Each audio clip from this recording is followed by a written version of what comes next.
Thank you, and welcome to the BG Cinema. Today we have Yvette Craddock, who is a multimedia award-winning entrepreneur in the creative sectors of media, marketing, and design. Through her entrepreneurial outlets, she continues to design her life and inspire others. Her latest body of work to serve that attention is Journey TV.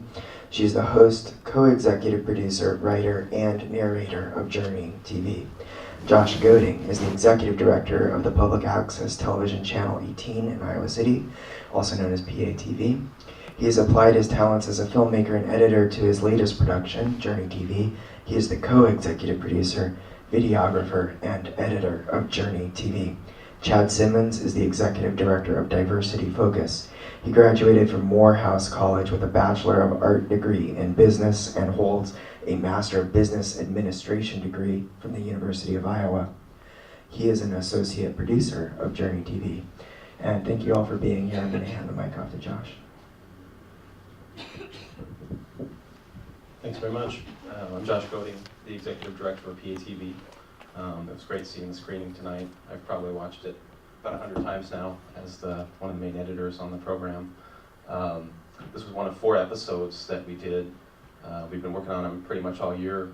We got started the first part of this year. I think we finally got started in March, and we were shooting 4 episodes at the same time and editing them all at once, and just kind of wrapping them up as we speak. Still, we're getting ready to play on KCRG coming up in November and December, and also on PATV 18, as you saw. As the director of public access television, I've been working in community media for about 13 years, and get to work with a lot of great community organizations. We are a nonprofit here in Iowa City. PATV has been around and been Channel 18 for about 22 years. Actually, they started out as other channels, but we've been Channel 18 since 2004, I think. We are the public access channel for Iowa City and Coralville. We're kind of like the library in that we have equipment that we can check out to the public after you take our technical classes. We teach members from the public how to edit, how to shoot video, and hopefully how to make programs like this. Get to work with a lot of great local nonprofits throughout the years, done a lot of great projects, but I have never worked on anything of this scope and magnitude and length. So I was really glad when Yvette and Chad brought this idea to us early this year. I had already known Yvette through PATV, and she's the producer of a program called Frame, which is Iowa's premier arts and culture program, and it's really a flagship show for PATV. I'm thrilled that it's on Channel 18, and Yvette's a great collaborator. We love working with her. We had already been doing some HD productions that were new for PATV in 2012.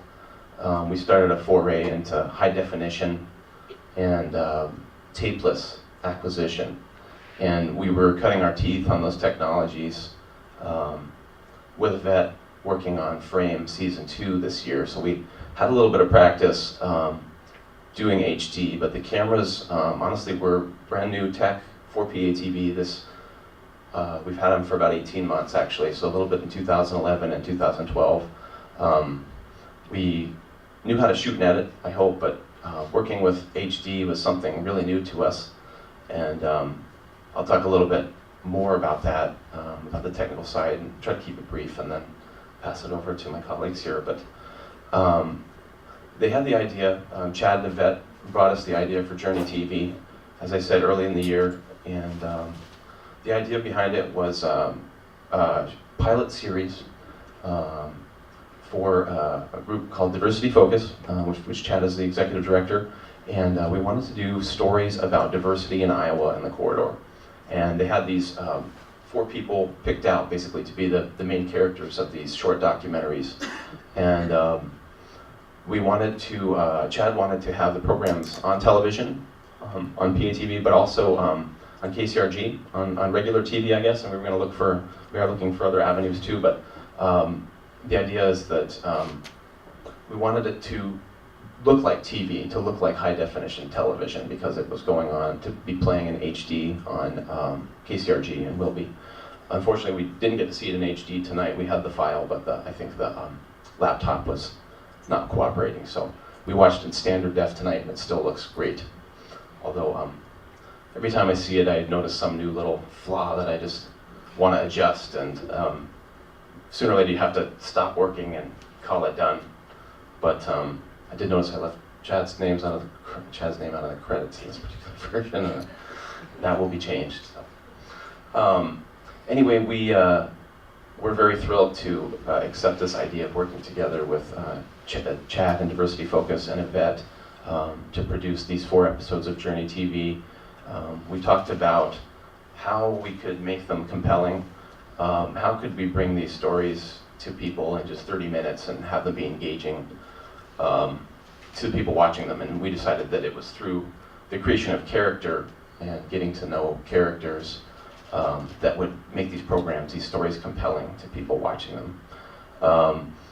In 30 minutes, that's quite a challenge. But we decided that we wanted to adhere to the 3-act structure that is tried and true in drama and other types of media. The 3-act structure of rising action and increasing intensification and complexification of drama and struggles as the story moves through 3 acts. And so in a 30-minute program, we're looking at 3 10-minute acts. Anyway, we did shoot all the programs. Correct me if I'm wrong here, but I think we got started in March, and then we were aiming for a time to be finished shooting in May. And we had a lot of extra stuff come up and a lot of sort of planning as we went, or having to replan because of various technicalities with the shoot. And we ended up shooting until about the end of July, and making all our deadlines at the same time anyway. So, at least I hope so.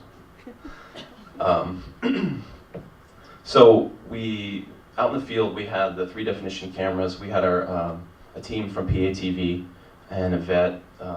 The Journey TV team would range from 3 to 6 people. On some of the bigger shoots, we had 3 or more interns out with us, helping us shoot the B-roll. We knew that we wanted the stories to take a certain form. We'd been, of course, watching a lot of short documentary and TV, and to best emulate that and to be in keeping with the structures of documentary that everybody's used to, we knew that we had to have interviews that would sort of be like the backbone of these programs, and that the body of the story would be built upon the spine of the interview. And so for each of these, we would go on location. Jen's story was mostly shot around her residence in Newhall, and the general setup on each shoot is we would go and shoot interviews based on questionnaires and sort of pre-interviews that these guys had set up already. We shot with 2 or 3 cameras at the same time, so that we could save time and also have nice, standard 2 shots. The Yvette's camera, and then the interviewee's camera, or the reaction shot. And so, and we had to, because we were so pressed for time, we were editing as we went. So we would, after every shoot, we would go back to PATV, capture all the media, and we would stripe time code onto it, and then hand it back to Yvette for her to begin work on the writing of these episodes. We shot approximately a 20-to-1 ratio. So, if we had a half-hour episode, we were looking at, taking 10 hours of footage and weaning that down to 30 minutes. And it takes a very, very long time. It takes an inordinate amount of time to edit this stuff, but it's one of my favorite things to do, and I think when it comes together, it's truly amazing. But when you're looking at the timeline after the fact, and just kind of looking at all the layers of video and all the edit decisions, I was trying to estimate there's probably 20 or more decisions per minute on the timeline when you're seeing all these fades and sound coming in and out and titles, and it's really easy to get lost and to mess up and to not do quality control properly. But when you get the correct ratio of interview to B-roll and music, something just kind of snaps, and it feels like television, And it's one of those things where you know it when you see it, but you don't know exactly how to describe it, perhaps. So, as I said, we shot 4 of these at the same time, and we're interviewing them all at once. We had some great interns that were extremely helpful to us. One intern would basically edit all the interviews together, and then, as I said, stripe the time code, and then give it to poor Yvette, who had to watch hours and hours of video and try to pull stories out of this raw footage. Yvette would then give the script back to me, and we would start doing the cutting and getting this into closer to the shape that you see now. And then we did several rewrites and several adjustments on the programs throughout the series. I probably spent 200 hours editing these programs. I lost count after that, and I had to keep going because it's a matter of pride to get these in the shape that we wanted to, and to get them all done. I think this is the first one that we made and completed. It was sort of the pilot of the pilot series, and we get to show it to Chad, and we were very excited when he first saw it and said that he thought it was good and we should just keep doing more of the same. And so we hammered out the next 3 over the months from May through July, I guess. And sort of another stress of editing tapeless. It's great out in the field because you don't have to worry about piles and piles of tapes and unlabeled media at the end of the day, but you're shooting onto memory cards, glorified memory cards, and you have to be very careful about getting all the media captured at the end of the day, making sure everything is where you can find it, giving everything names that make sense to you, that you'll remember when you go back to take a look at them and do the editing. And also that there's the additional panic of not having a tape backup. So if you have any technical problems and your precious media were to somehow become erased, you would be out of luck if you didn't have a backup. And so we had 2 mirrored drives. One we were doing the primary editing on, and then every time we do anything to that drive, I would be compulsively backing up to mirror to drive B, because I just didn't want to be around when the primary drive failed and we didn't have a backup. So, however, everything went according to plan, and the worst didn't happen. We didn't lose all our media, and I think everything's looking great. Anyway, it's been a great experience working on these Journey TV programs. Hope you'll be able to catch them in high definition on KCRG 9 coming up. In case you missed the schedule, it is November 25th, December 2nd, December 9th, and December 23rd, and those are 11:30 a.m. on KCRG 9.1, I believe, if you have the Qualm tuner. And then, as I mentioned, they'll also be on PATV 18 in November and December. They'll be playing on Mondays at 7:30 p.m. and Saturdays at noon. So, thanks so much, everyone. I look forward to your questions.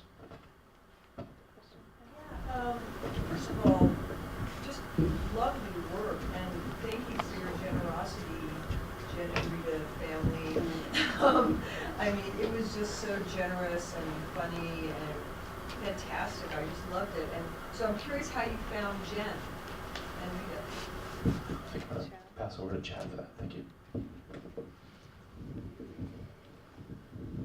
Well, the goal, if you're looking at innovation, is that you're trying to figure out intersections, and you're trying to figure out, when people kind of come together. Diversity Focus was at a point in our stage that, as I tell people, we were created by organizations. One would be the University of Iowa, Rockwell, Collins, Alliant Energy, ACT, and others, Transamerica, and a number of others. Guarantee Bank would be one, but we were created because corporations were having challenges. They weren't having challenges with bringing people to the area, but people would come to the area for a job, but they would leave because they couldn't build a life. And after we were created in 2005, and after 7 years of work, the board had this feeling about, and I try to express it, imagine if you ate a large pepperoni pizza, or for those vegetarians, if you ate a large pizza with spinach, very light on the cheese, tomato, but you still, after finishing that pizza, you were still hungry. And that's kind of how the board felt. They enjoyed the work that was being done, but they still had this sense of being hungry. And we came up with a concept of, we have been for 7 years focusing on an awareness campaign, and people wanted to move to action. And so my job was to say, listen, we can move to action, but when you move to action, it becomes risky. And how open are you to the possibility of taking some more risk and really having some dialogue and conversation? So while we're having this conversation happening, then I'm also having another conversation with a group of leaders, and Jen happened to be one of them, about community engagement and how to get people involved, and she was giving us very good insight and helping us understand, you know, a lot of the different things that are going on, as well as other members of the community. And I started to think to myself just the concept of, you know, this is great around storytelling, that people do not have the opportunity to experience what I'm experiencing in the room. They don't really have the opportunity to have those conversations because they don't feel comfortable. They may not have access to individuals. They don't know, you know, what's going on. And what if we could somehow put it in a story, in a format, where people could see that we are different and we are the same, right? It's not an either or, you know, it is we're both. And they get a chance to see someone's life and start better understanding that their experiences are not that much different than ours, though our journey and the way that we get to where we're going may be unique in its own way. And so then the goal was, is that how do you in essence put that together? So, you know, I was just excited when I was just hearing Jen talk about the experiences around school and Robbie and what was going on. And for me, it just felt like the experience that a parent would have with a child, regardless, dealing with, you know, how do you, you know, you work with the administration, how do you work with, you know, kids, you know, how do we focus on this issue around bullying? And so then now, how do you bring it to light? And that was the concept, is it's about, as you see, our journey is lit up, and it's about our journey, but it's about journey in general. And then I needed to find individuals that would be crazy enough to try to do something of this nature. And so I figured that if I could find some individuals that would help, and Jen was one of them. And then I came and I went to Yvette and said, hey, you know, you can have this nice show over here, you know, frame. This is, you know, really nice. Let's, you know, what do you think about if we do something, you know? And then we started to figure out, well, who would, you know, work with us? And some of you remember the old Life commercial about Mikey. Well, that was Josh. Yeah, he'll do it.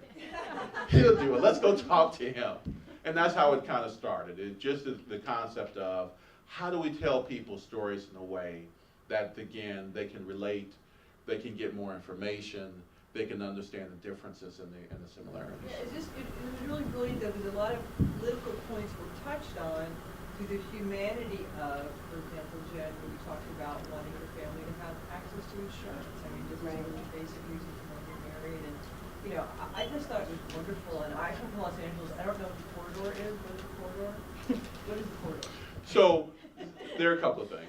So Is it a metaphor or is it a place? it is a, yes.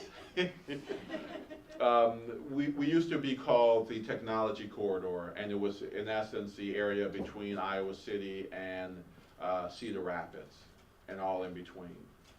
And a group got together, and really it didn't take, okay, the technology. So we, in essence, it's going to be, it's like Silicon Valley. It's like the Research Triangle, right? So it's from a region perspective of what makes a region unique and how do you draw things from a It is kind of a metaphor in this case too. I love the It is. You know? But I want to see all of them. I loved it. I really did. So that's what our hope is that people will get a chance to see something that they haven't seen before, but really get a chance to kind of explore where they are individually in their own journey and how open are they to moving forward. But I knew the vision of what I wanted. I had no idea how to get there. And that's to me where the intersection of me and Yvette working together, so I'm gonna pass it over to her, which was, if I can find someone who is smart enough, who is sharp enough, and who in essence is a little bit willing to take this risk crazy enough to work with me, then I know that I can make it happen. And so that's where Yvette came in, so I'll pass it to Yvette. Thank you. It was a great privilege, and still is to have been a part of this series of shows, and to shape each episode with my team so that everybody's voice can be heard. And I am eternally grateful to Jen, Rita, and her entire family, because you really set the tone for the entire series. As you said, you're so generous and so loving and so authentic, and sharing your story, the triumphs, the struggles, everything along the way, that you really brought to life something that I had envisioned for Journey TV. How I started putting my arms around this really enormous project was Chad arranged a breakfast meeting with everyone involved in the production. And from there, I reached out to everyone one-on-one, had phone conversation, email conversations. And then I began to draft a questionnaire so we could learn more about each person, who they are as a human being. You know, do you like to play tennis? I like to play tennis. Do you like to run? You know, so you get drilling down to some really fundamental human characteristics that we all might share. And then I put a lot of myself into the show, because I have a unique background of being raised here in Iowa, but living in Los Angeles, living in Phoenix, starting my firm in Phoenix, living on the East Coast, doing business with people around the world.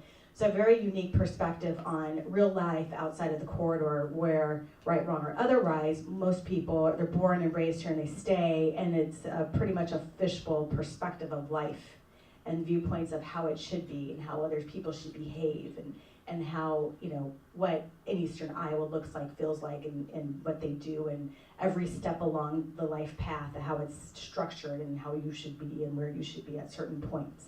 So I wanted to be able to tap inside people's heads of, I understand who you are, I'm a third generation native Iowan and grew up here in Eastern Iowa, but I also want you to be able to comprehend life outside of there and understand how people are here and how they are around the world, and what real life means from many different perspectives. And that's when it got really sweet, is when, like, Jen and Rita were able to just open their hearts so much, and everyone involved in the project, thankfully, had the same approach by giving their all and trusting me as an interviewee and interviewer and co-executive producer and the team to put it on the table and put it on the line. And through the honesty of everyone involved, I think it really shone through. I could really put together some solid stories that are true and human, and I believe will make a difference. Even if people just start thinking about it, for me, my goal is to get them to think, get outside of themselves, and just start trying to see life from a different perspective. I learned so much, for instance, on the way in every show. I learned so much about the gay community, and I've been a judge in drag shows, and I have tons of friends, but I learned so much, and I found that I, through each story, expounded and expanded my own viewpoints and perspectives on each topic. You know, we have a young Islamic woman, and immigrant, a war refugee from Chad and his family, and then millennials, young people and what they want, people who are native Iowans, and some people who grew up in, one young lady grew up in India. At any rate, that's how I approach putting the stories together, giving them, allowing people to voice their stories, honoring that, and then putting it together in a way that you can comprehend it in 30 minutes, and then really grab your heart and start tapping into your mind as well. The one thing I didn't finish up is we call it the creative corridor. And the concept of the creative corridor is that everyone has the ability to be a creative and to do a variety of different things and to express themselves in a variety of different ways. And the thought was that when you really take a look at our area and you take a look at whether, again, we talk about manufacturing, when you take a look at being a part of here, the University of Iowa, and the Big Ten institution and the research institution, you take a look at the colleges, teaching colleges that we have. When you take a look at our unemployment, and our worst unemployment is still better than the country's best unemployment now. And so the diversity in which we had is critically important to our survival as it relates to moving forward. And the more that we can leverage that, the more we can create an environment where everyone can live healthy, happy, and prosperous lives, then the more that we're likely to, in essence, to create the type of a place that people want to come to. And so that is kind of what the biggest thinking was, again, around the creative corridor.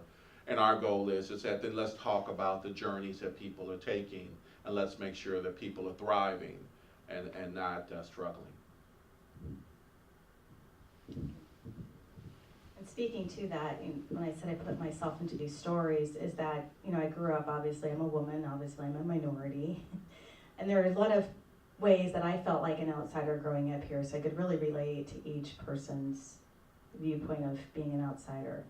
And what I did through the narration, so that I, as the host and the subjects, were on the hot seat, is I challenged people's mindsets through the narration and how I tied the stories together. And then emphasize that with the B-roll footage we chose and the music we chose at some points to really punctuate those points. Any other questions? Yes, ma'am. I thought the episode was fantastic, and I'm looking forward to watching the rest of them. But I'm wondering how you get the word out about them, because honestly, I've never watched. Maybe shouldn't have been this, but I've never watched Channel 18 in my life. And I'm thinking if I wouldn't have come here for this, I don't know that I would have ever known about them. And I think a lot of people would enjoy them, and I just wonder how you get the word out about them. Thank you. Chad's in charge. Well, that's a good question. I mean, one of the things was we wanted people to watch.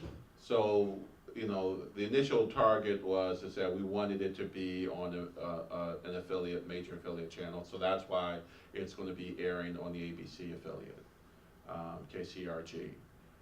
And we are planning on doing a variety of different things as relates to commercials, as relates to using social media, as relates to radio. We are going to do a variety of different things in essence to get the word out because it's really important. And this is, again, the goal here is that it doesn't stop here, that we want to talk about a variety of different people's lives and experiences. And so we want to be able to continue to have it grow. So we're doing that. And what I will tell you is that the big lesson we learned, and if you haven't, you should go to our website, www.diversityfocus.org. We had a website that is a fairly basic website, but as we realized that we wanted a website to really focus on engaging, or our goal was we want to engage with the community, we want to again bring things to action.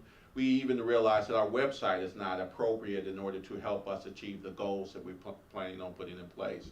So we're focusing on the total redesign of our website. And it's not a website in the concept of it's going to be a marketing tool.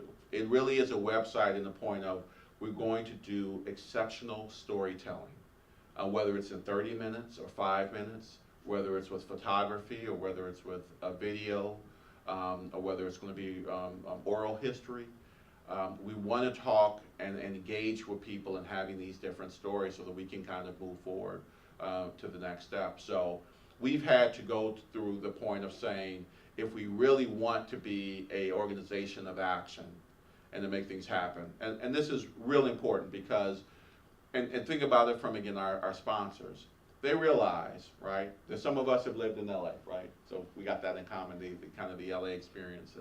And I've lived in Denver and Atlanta.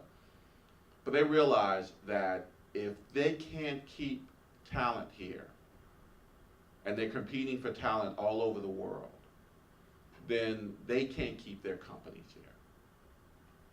And some companies have no choices, right?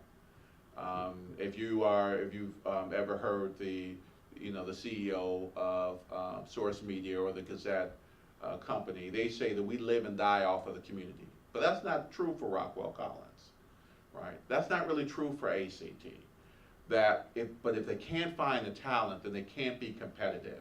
And if they can't be competitive, then it ultimately is going to hurt their business proposition. So we just ultimately realize that if we can do this, and we do this well, and we can engage the community, that people not only can have a great experience working in an organization, but they can, more importantly, have a great experience working outside of the organization. In essence, building themselves a quality life. So our goal is to do a very good job of marketing and letting people know about it. And we really want to engage so that we can get the perspective of, is this something that resonates with you? Does it somehow hit you? Is this type of storytelling the type that we should continue? And then if we should continue it, then we want to figure out how to make it happen. And thank you so much for your question. I'm the marketing agency.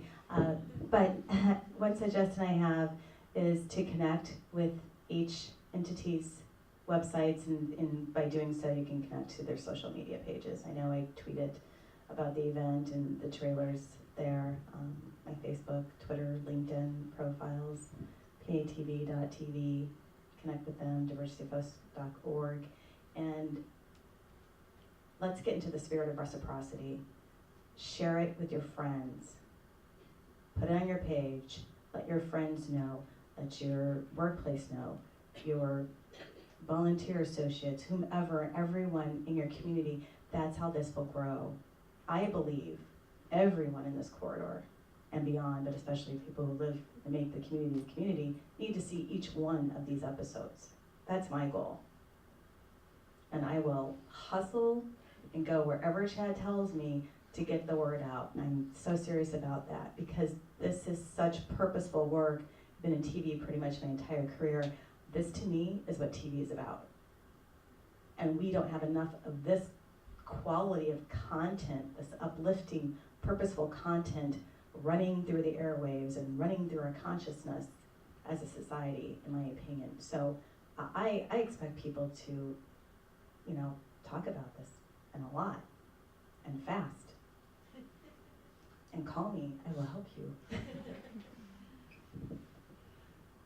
Any other questions? Yes. I was wondering if you could talk a bit about the process of which stories you selected first. You could tell us 4 stories, if there was a little bit of background on how you chose to tell those stories first. Want me to take that or do you want to take it? So Chad, as he said earlier, in diversity focus, they identified the 4 topics and then entities who would support the storytelling as subjects. And then my job in putting this all together was to get to know each person involved. And through this process, it was really about setting a traditional production schedule, such as, okay, we're gonna start here and we wanna start filming on this date, and these are our blocks of time. And being able to, of course, understand and accommodate everyone's schedule in the process, which, is like putting together this big jigsaw puzzle.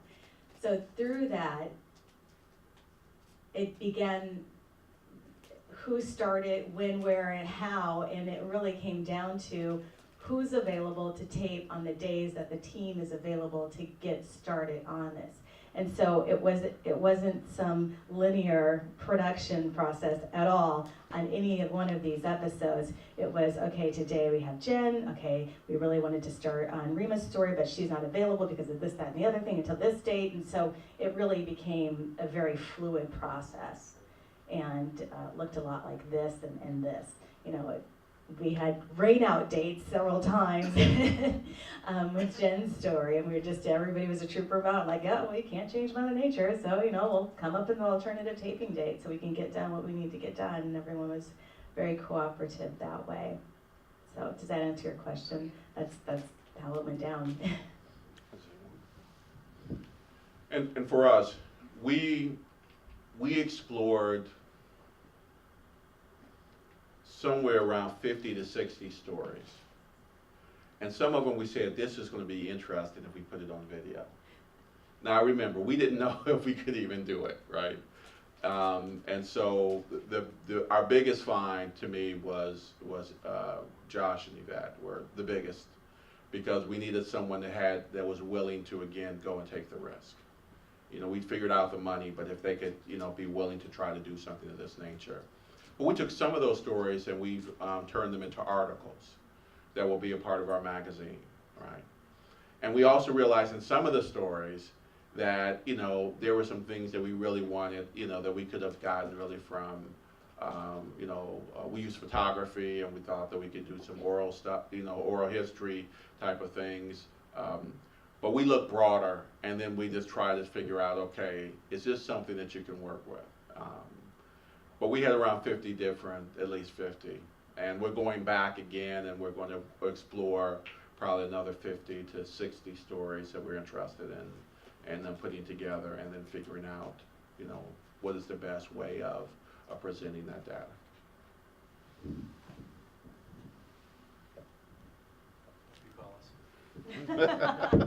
Call me, maybe. Any other questions about the process or end goals? Yes? Yeah, this program was wonderfully done. I'm wondering if, you know, this is about to be screened on PATV and KCRG. Do you anticipate people will be saying, oh, I want my story to be shared? And are you open to taking on stories from the community who are reaching out to you? I'm always open, but, you know, he has sponsorship backing for it. Yeah, and that's one of the kind of the engaging type of things that we want to put in place, where so we can start saying, okay, tell us your story, give us some piece of your story, and then let's have that conversation.